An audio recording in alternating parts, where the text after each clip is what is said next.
Hi, I'm Angela Hammett, the Pregnancy Nurse Navigator here at Women's Hospital, and we're back with our question and answer series. So these are questions that you guys have submitted through our web form or through Facebook, and we are going to do our best to answer them. The first question that I have is regarding pre-registration. So this particular patient had completed her pre-registration online and now needs to come in to sign the paperwork. So she was wondering if there's a way to do it online or via phone. And unfortunately, the second part of the pre-registration does have to be done in person in order for you to sign your consent forms. But you don't have to make a special trip to the hospital to do that. So if you happen to be here for a regularly scheduled doctor's appointment and you have time, you can go down to the pre-registration area in the outpatient lab of the physician office building, or you can just wait until you go into labor and you can take care of that then. So it's not mandatory that it's done prior to delivery. Another question that was submitted was regarding hospital photographers, or if they are allowed to come in to take the baby's first photos. And unfortunately, with the COVID-19 situation that we have right now, we're being very strict with visitors and anybody who is actually not completely necessary being here at the hospital. So we are not having our Mom 365 photographers take photos, nor are we allowing birth photographers in for births. We just are doing just the strict one person per patient visitation policy. But be sure to charge up those iPhones, and really you can always ask the nursing staff for tips and tricks on how to make sure that you capture your very special day. The next question is, how long do you suspect to be limiting visitors for laboring mothers? And at this point, I wish I had a magic ball and could answer that question. We just really don't know. We are following the Department of Health and Hospitals recommendations as well as the CDC's recommendations, and we will lift those visitor restrictions when hospital administration feels like it's safe for our patients and our staff. So at this time, we just don't know. Will my newborn's grandparents be able to come by individually to meet the baby, considering they have been socially distancing for 2 weeks or more and are symptom-free? And again, we are really trying to adhere to that one person visitor rule, and we really would like for that to keep to that same person, just to minimize various different people coming into the organization. So while it is probably safe if the grandparents have been socially distancing to come and see the baby, once the baby is at home, while you're here at the hospital, we really want to keep it to just your one significant other if that's who you have chosen to have with you. Another question is regarding any change in visitation policies, cafeteria, flower, or food delivery. So nothing has changed since my video last week, but I'm going to just recap all of that just so in case you didn't watch me last week, so you know what is the current recommendations. So again, visitation policies, one person per patient. They are free to come and go, but they will be re-screened each time that they leave the hospital. Our cafeteria is still open for our visitors and for our patients and their significant other. You still can have flowers delivered to the organization, and you can also have food delivered to the organization. Just your significant other would have to actually go outside in order to receive that delivery of food. Our next question is, what online resources are available to me? And we've done a lot of work within this last week to try and use technology to the best of our ability to really help all of our pregnant patients get all of the information that they need. So our e-classes are up and running, and those e-classes will be available for the same price as an in-person class, so that is a price reduction. So that would be our breastfeeding class, our preparing for delivery class, and our baby care, parent care class. So all three of those are e-classes that when you register for the class, you will be getting it for the $35 rate, which is like the live in-person rate. And then for those classes that we don't have e-classes for, we are making them available via Zoom. So starting next week, we will be having some childbirth classes go online via Zoom. So we'll have a Lamaze class that's scheduled for next weekend. We are also looking to put our grandparenting class via Zoom. We're also doing for those of you who have older children, we're doing our Body Basics for girls and boys classes via Zoom as well. Now we have some experts that are here to help answer further questions for you.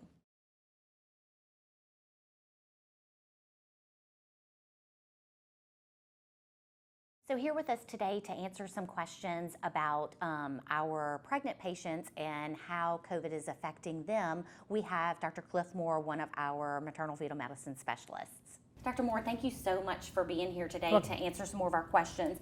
Can you tell us what it is, like what type of patients you take care of as a maternal fetal medicine specialist? Yeah. So as a maternal fetal medicine specialist, the way I think about it is if there's something wrong with pregnancy, we're the guys that they call. Okay. So whether a mom is having a medical problem or if the baby's having a problem before delivery, we're the guys that they call and say, hey, can you help us out? Can you tell us how to get the best outcome? So that's kind of what we do. So if a patient is diagnosed as having COVID-19 in pregnancy, would they automatically see a maternal fetal medicine specialist, or would their regular OBGYN continue their care? Most times their regular OBGYN is going to continue their care, but they may give us a call and say, hey, this is what I have here going on. Does she need anything special, or how do we want to treat her? You know, with these COVID patients, there are a fair amount of people who aren't super sick. As long as they're not super sick, we're probably going to try to say keep them away from the hospital because this is not the place to be. If they're doing poorly, then we may tell their OB doctor, yeah, bring them into the hospital and let's help you manage how to get them a good outcome. Okay, great, thank you. Okay, so we have a few questions that were sent to us from current patients. This first one is, this particular patient is having her second baby in June, and she's scheduled to have a C-section.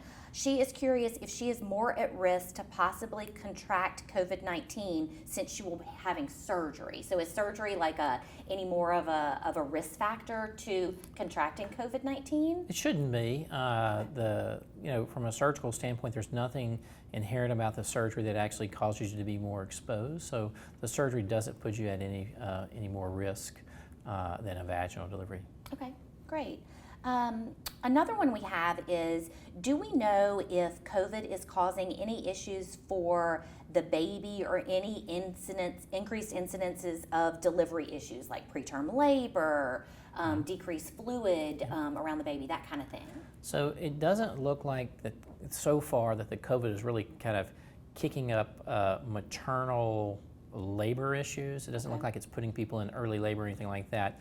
What we are seeing is that there are some women that get really sick from COVID that then necessitate an early delivery to maximize the mother's health or to get the baby in a better environment.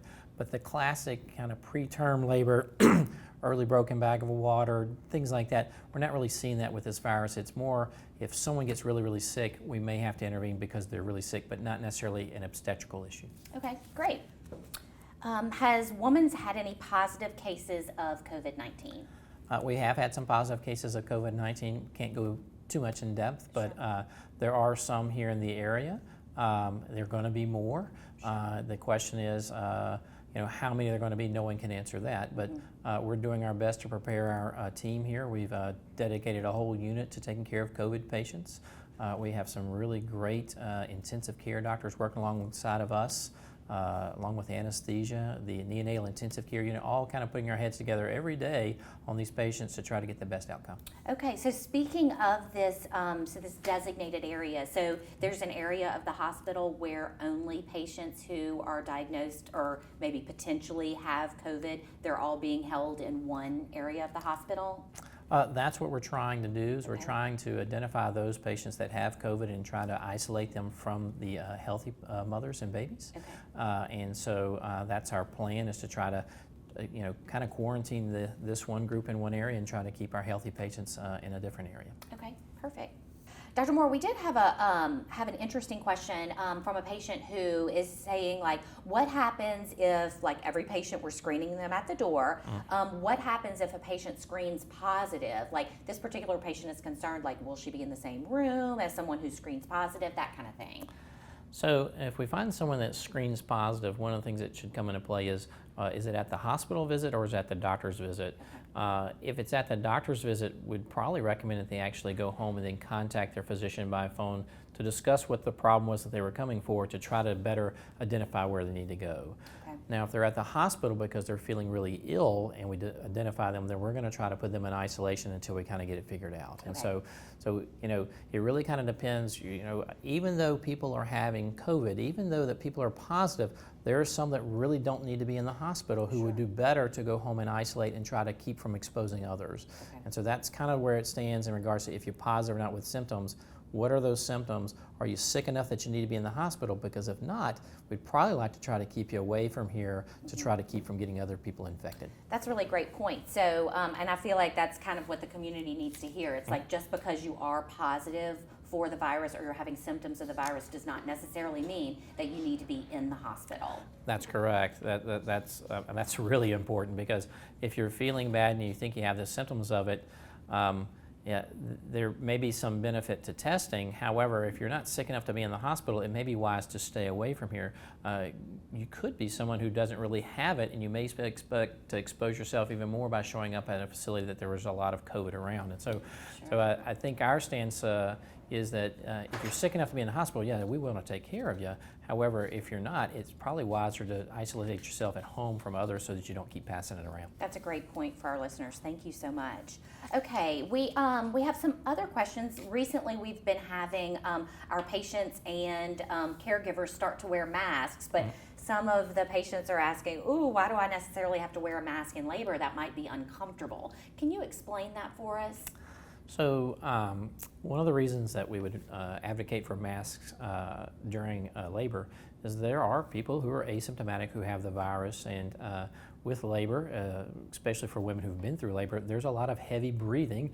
With that heavy breathing, there's the potential that if you are asymptomatic, you haven't begun to show signs, but you could be putting the virus in the air for caregivers and for family members. And so we'd like to try to keep everybody masked if we can. It's tough, but these are tough times, and we're trying to do the best we can for everybody. Great. Okay, I've got one last question. I have read, or some of these patients have read, due to equipment shortages, that some places are having their significant other not be allowed in C-section deliveries. Is that the case here at Woman's? At this time, we're still allowing the significant others into the rooms. Now, granted, they have to wear special equipment and try to protect them also, but for now, we haven't stopped them from coming in the rooms as of yet. Great. Dr. Moore, thank you so much for spending some time with us, really answering these critical questions that a lot of the community have. We really do appreciate your time.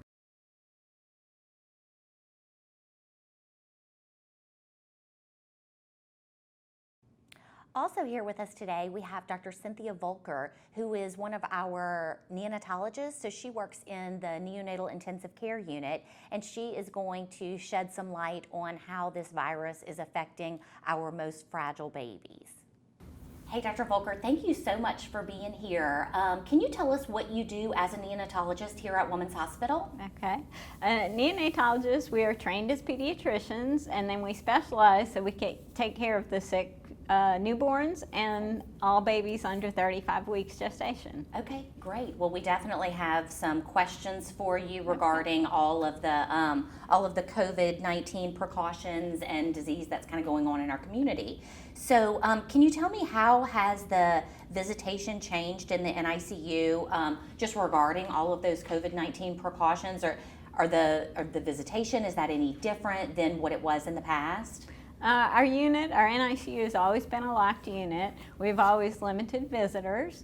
Now parents are not visitors, so we allow a parent and a support person in 24 hours a day. Okay. Now this is today. Things are changing quickly, but that's what we're doing right now. Okay, so one parent and one support person. Right, so, correct. So a grandparent could be a support person. Correct. But what about siblings? How are we doing that right now? No siblings. All adults. Correct. Okay, Correct. perfect. Dr. Volker, what extra precautions is the NICU taking to protect these very fragile babies during this outbreak? All the staff are wearing masks when we Okay. come within 6 feet of any patients. Okay. The parents are also given a mask when they enter the hospital, so everyone is wearing a mask. Okay. We are cleaning all the surfaces and all equipment twice a day. Okay. All this we had done previously during the flu season, but we're continuing that now.